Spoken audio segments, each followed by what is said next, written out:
Hi there, moving on now to perhaps a slightly trickier technique, winning technique for a side with an extra queen. And I like to think of this as kind of creating a path for the king to walk through. That's the way I kind of always think about this particular type of ending. Whether there's a pair of blocked pawns, like there is in this particular case, or if simply you're playing with a queen against a pawn. The key to doing it is basically to attack the pawn with the queen, the opponent's pawn with the queen, and then move your king close to that pawn, kind of drawing the enemy king with you.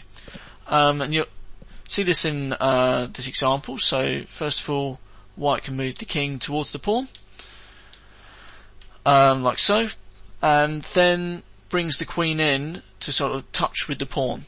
So you bring the queen in, attacks the pawn, and it creates a path for the king. So now, if it was white's move, he'd play the way that these arrows indicate. So king e6, d6, c5, b4, and it's very hard, well, it's actually impossible for black to follow that path.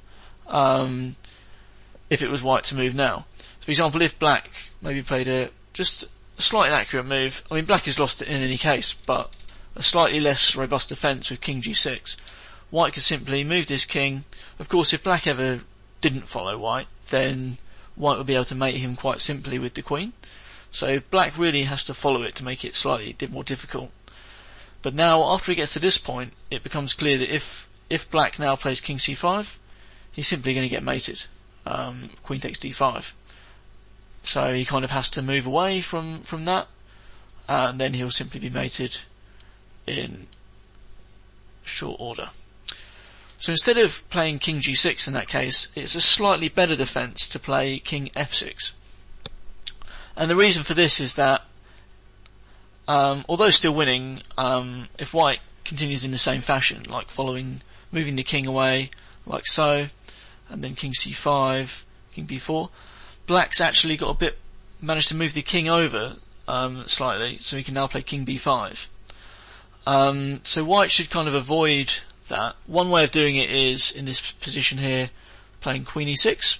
This kind of opens up two pathways for the king, and black's in a bit of a zigzag here. Well,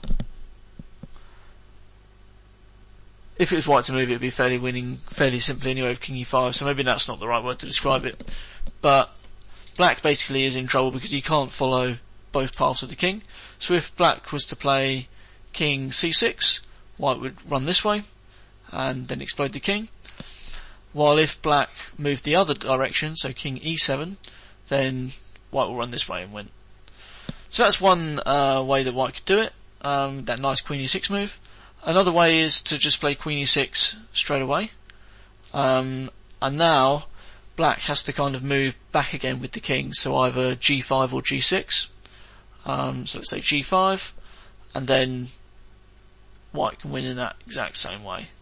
Of course, if king c5, then queen takes d5 would win. So he'll simply be mated like so. It's not really important to memorise kind of exactly the placements of these pieces. It's not really particularly important. I could have shown you several other different piece configurations in order to win this endgame. The key thing is just that so that you attack the pawn with the queen, and then move the king kind of through the queen and the pawn, kind of threading it through in a way that makes it impossible for black to follow.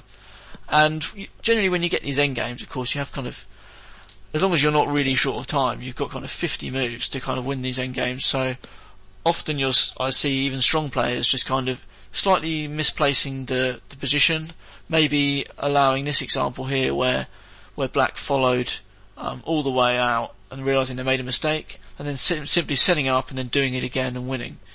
So it's not the end of the world if you don't immediately grasp this, as long as you get the kind of general understanding of what you're trying to do, then in a practical game I think you won't have any problems, unless of course you're really struggling for time, in which case having a much better knowledge of this endgame will help you avoid overstepping the time limit.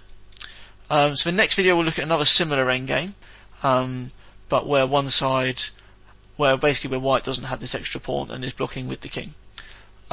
Similar technique, and I'll show you that in the next video.